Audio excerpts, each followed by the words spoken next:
Washington State at 11. Catch all the action tonight on FS1. Eagles fans up in arms after Nick Sirianni gets left off as a finalist for the Coach of the Year award. Who's on it? Giants' Brian Daboll, the Jaguars' Doug Peterson, and the Niners' Kyle Shanahan all made the cut. Sirianni getting the Eagles to 14 wins, left off. Shannon, did Sirianni just get snubbed here? Hell yeah, he did. He absolutely should have been nominated, Skip.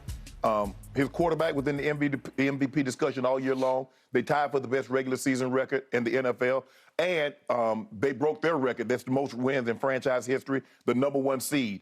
I'm just trying to figure out, why does the Coach of the Year nominees only get 3, but all the rest, got 5, and they only have 3 for the coach? Come on, Skip.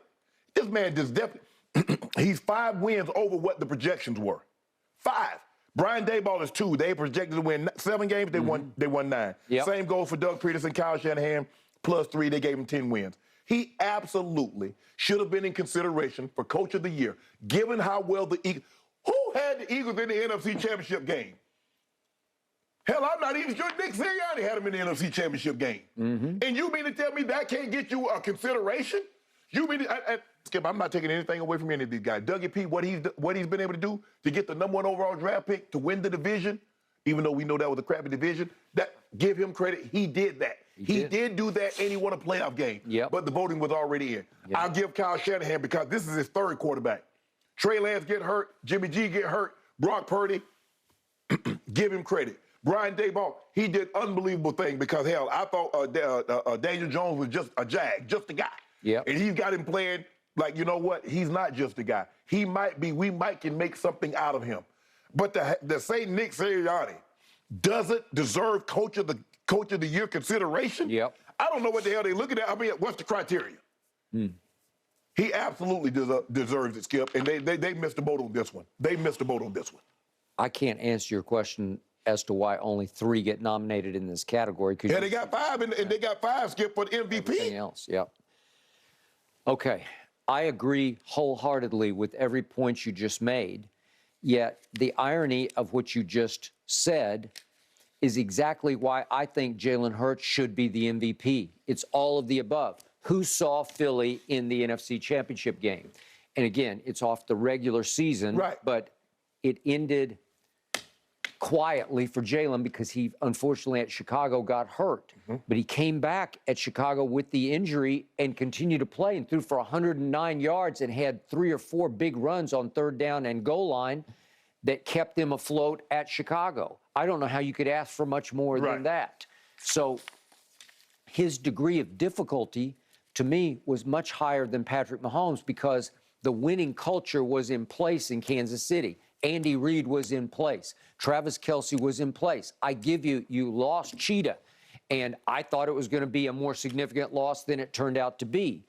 But the team is pretty good, and every time I watch them play, and it's going to be fascinating to watch Sunday, I think their defense is pretty good. The first year, yeah, no, Kansas City. Oh. I'm just saying their team it's a pretty good football team, because you keep talking about Chris Jones. But that is your question. Of the 4 teams that's in the Final Four, who has the worst defense of all of them? Kansas City. Oh, you taking the 49ers? You taking Kansas City defense over the 49ers? No. What about the Eagles? What about the Bengals? Okay, but it's relative to those other 3. Maybe it's not quite as good, but it ain't bad. Yeah, Skip, you look at the numbers say they're pretty bad. Hey, L'Jarius Sneed, every time I watch him, he is a stud, man. As a blitzer. Is he Slayer Bradbury? Huh? Is he Slayer Bradbury? Yep, he is. No, he is. He's really good. He is, to me. Oh, Lord. Yes, he is. I saw Dak Prescott threw for, let me say it this way, he put up 40 points on slaying Bradbury. Yeah, Skip. 40 points? Look, all defenses had a bad game. But I'm saying, if you look at the totality of it, Skip, they got the 3rd most sacks since the sacks became an official stat. They got 70. Okay, they can rush the passer. I give you that, but I don't know. I've seen Slay get slayed, and I'm a little concerned about them on Sunday. I'm a little concerned because they're up against a juggernaut. Yes, but all the teams have outstanding offenses. But I believe while all the teams have outstanding offenses, the defense, I think Kansas City has it's hard to say you have a bad defense, but the defense that's not San Francisco, the Eagles, Cincinnati, I think the Chiefs' defenses lacks. Okay. All I know is start to finish this year, the Eagles were the best team in the NFC. Start to finish. Yeah. Because San Francisco didn't start from the start. Right. Because they took off with the last pick in the draft. And he's won 7 straight games. Correct. And I give Kyle high marks for that because that's a whole lot about Kyle. But don't I saw what you tried to do earlier. You tried to sneak that in and talking about Jalen Hurts should be the MVP because of it is. wins over rejection. Okay, well, you just gave the case for Jalen being the MVP. No, I didn't. Yes, you did. No, hold on. Okay, so let me if ask you Nick a question. Sirianni isn't even nominated, then that means it's all about Jalen. Is Andy Reid nominated? He lost Cheetah. Because everybody thinks it's like the Jordan syndrome. Well, let me ask you a he question. could be the coach of the year Let me every ask you a year. question. If I took AJ Brown away from Jalen Hurts, what would you think his numbers would be? Because they took Cheetah. They took 1,700 yards and 6 touchdowns away from my homeboy. And he still got the most passing yards, most passing touchdowns, most total touchdowns, highest QBR. Travis Kelce is the greatest receiving tight end in history. I ain't arguing that. What did we debate? What's the debate? If you got him, you got him. Yeah. So you're good. You're showing that you got away without Cheetah because when in doubt, you just throw it to 87. Just throw it to him, and he's always open. He gets open every play. Sirianni, and look, he might have showed up looking like a vacuum salesman, but he definitely deserved to be in the Coach of the Year discussion. And you can make a case he deserved to win the award. Now, I don't know who's going to win the award. Of the nominees, I'll probably give it to Kyle Shanahan. Because Doug Peterson does have the number 1 pick in the draft.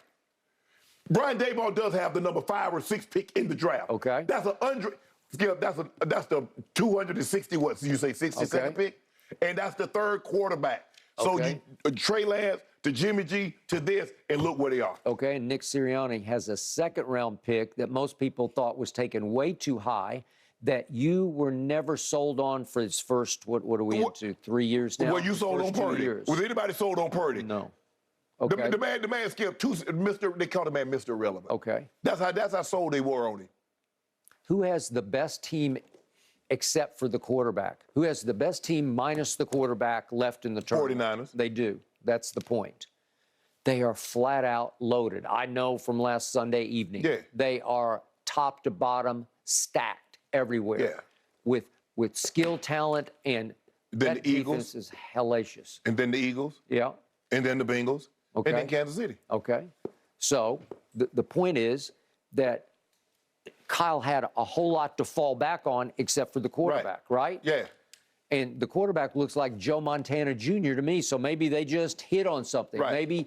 Maybe it was Brady-esque, right? Does he not look like the future to you? He does. I mean, we'll find out. This is a big moment. He's handled every pressurized moment because as the regular season was coming to a close, each game got bigger and bigger. And then he won a wild card game, and then he won a divisional game, and then he won. Here he is at the precipice of getting to the Super Bowl with the NFC Championship game. What if Kyle just got lucky? What if John Lynch just got extremely lucky where out of heaven that Brock Purdy just fell in their lap? Luck is what happened when preparation meets opportunity. Okay, but the opportunity to select him was there. Are you prepared? Did you do your homework on it? Do you know? Okay, but think how many teams said no to it. Well, they didn't do their homework. Okay. That ain't my fault you didn't do your homework. You didn't study for the test. And this is what I always said about Brady and Belichick. If Belichick had really done his homework, he would have taken Tom Brady in the 1st or 2nd round as opposed to the 6th round. You couldn't take him in the first based on his resume, Skip. You would have taken him in the 1st round after the Orange Bowl? Okay, but if you really know what you know, you'd say, I want that guy, and I want to make sure I get that guy, so I'm going to pick him at least in the 2nd round instead of the 6th round. Skip, you go base all that on one game. Okay, I just think everybody missed on Brock Purdy. I think the 49ers missed on Brock Purdy and took him as a camp arm with the last pick in the draft. It was a what-the-hell pick. It's like, well, we need somebody to throw in camp. Let's just take him. Skip, you could do that with any late round pick. Hell, I went in the 7th round. Okay. Johnny Randall was an undrafted free agent. So you can do that, Skip, but I'm saying it's just hard to say they should have taken Tom Brady off of one game because you liked him because he did against Alabama in the Orange Bowl. All right, but you're saying Kyle deserves Coach of the Year for doing what? Did he make Brock Purdy what he is, or was Brock Purdy already what he was? No. Skip, you can't have it both ways now. You can't say, well, he was this before, he's been this. Do you believe he'd have been what he is right now? But look at the way Kyle has schemed it up, made his job so much more easier than what it should be. At that position, I don't know if the job is ever easy. The man got to a Super Bowl with Jimmy G, and you got little to no respect for Jimmy G. I mean, look what he's doing with Nick Mullins and all these guys throwing for 300 yards. Man, Jimmy G bit him in the behind in the fourth quarter of the Super Bowl. Did Kyle not call the great play? Had Emmanuel Sanders wide open. He had him. He did. I mean, Kyle can't throw the ball for him. But it's not like Brock Purdy fastened his seatbelt. Kyle fastened the seatbelt for him and said, no, you got to drive this at 32 miles an hour and stay between these two lines right here. He's letting him run and gun. Skip, it ain't like you're throwing in the tight windows. Yeah. Kyle is scheming it up. Yeah. McCaffrey and Wilson's running the ball. It's not Wilson, Mitchell. Excuse me, sorry. Mitchell running the ball. Yeah. And you got Debo. I mean, you got two number ones. You got Debo, you got Ayuk, you got Debo, you got Jennings, you got Kittle, you got those two back, outstanding offensive line, play behind a great defense. Jalen Hurts should have been the MVP of this league. Based on what? He changed the culture The man got two number one receivers, a great running game, offensive line. He became the new face of that franchise. Man, I can just imagine. And you know what? He's about to take it out on the 49ers. I can imagine if Patrick Mahomes had that offensive line throwing to A.J. Brown, Devontae, and Goddard with that running game. That man might have threw for the numbers that they took that man simulation had for Dak. 57 touchdowns and 6,000 yards. That'd have been a reality. Really? That'd have been a reality. Can you imagine what Jalen Hurts would have done with Travis Kelce? He would have lit it up. Can you imagine what Patrick Mahomes would have done with two number one receivers? He'd have lit it up. Yeah. Which one number one receiver you want? I tell you what, I'll trade you A.J. Brown for Valdez-Scantling, and then I'll throw in Juju for Devontae. Okay. We good? I think Tony's pretty good, actually. He can fly. What's his name? Kadarius Toney. For the Chiefs? Okay, I'll give you Valdez-Scantling, Juju, and Kadarius Toney for A.J. Brown and Devontae. You want that deal? Well, I'll take Kelce. That's all I know. He's like the biggest security blanket in the league. There's nothing close to him. Give us that running game. Give us the offensive line and running game. I